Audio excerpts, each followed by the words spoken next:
Ka thonë për në hadith e sahih, men hafadha aleha, kush i rung këto namaz, në kanet lehu nurën, ditën e kiamet ky person do të ketë dritë, nur, wa burhanën, argument, wa najatën, edhe shpëtim. Ila yawmil qiyamah, do ketë këta vlerë në ditën e kiametit. Edhe të përësën, wa men lem ju hafidh aleh, edhe kush nuk i rung këta namaze, lem jekun lehu nurën, zot këtë dritë ditën e gjykimit, wala burhanun, as nuk ka argument me çka me dorë para Zotit, wala najat, edhe nuk ka shpëtim.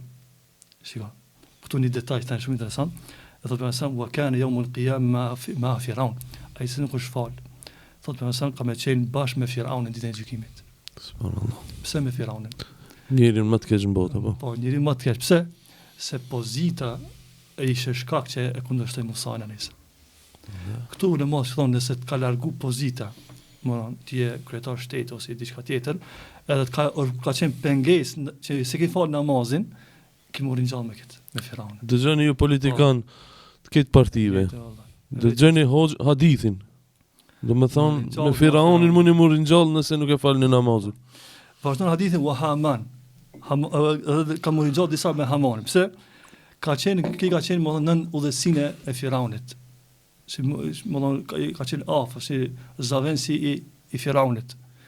Ai cili është afër një kryetarit, edhe ja kryen shërbimet e tij dhe bëhet sebeb atë shërbime dhe ik namazi ngjall me Hamanin. Hamani kush është? Hamani është ai personi më afër i Firaunit. Edhe ai zullumqtar. Ai bashkë me Firaunin, E kush nuk i fal namaz dhe bëhet sebeb, që pozitën që e ka ose shërbimet që i ka me kryetarin, ata që janë afër kryetarit, shërbëtor, Edhe këta nëse nuk falen për shkak kësaj pozitës, ringjallën me këta njerëz. Vazhdon hadithi wa Qarun. Edhe disa kanë mundur gjallë me Qarunin, pse? Se Qaruni ishte shkak pasuria që nuk i besoi Musait. Kështu thonë ulema, nëse bëhet sebeb për dikan pasuria i ik namazi, për shkak pasurisë ringjallë me Qarunin. Kjo po i shkon biznesmena. Edhe Ubej ibn Khalef, thotë pastaj disa kanë marrë ngjall me Ubej ibn Khalef, që është një tregtar i famshëm.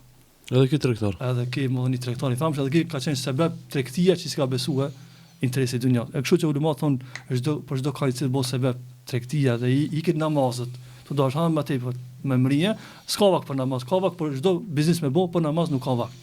E ky person do të ringjall me Ubej ibn Khalef. Pra është një hadith shumë të shtues.